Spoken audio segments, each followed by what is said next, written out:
Hey guys, welcome back to TechMan. Today, let me show you how to join Alliance in Rise of Kingdom. Joining an Alliance in Rise of Kingdoms is a key step for gaining resources, support, and rewards. First, you need to unlock the Alliance feature by progressing through the early chapters of the game. Once unlocked, the Alliance icon appears in the bottom right corner of your screen. Tapping it gives you the option to either create your alliance, which costs gems, or join an existing one. If you prefer to join, you can search for a specific alliance or browse available options. Some allow instant entry, while others require approval.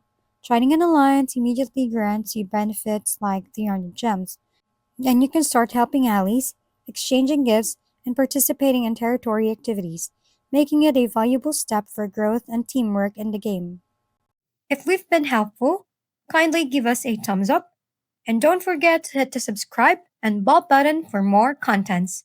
For any questions and suggestions, comment down below.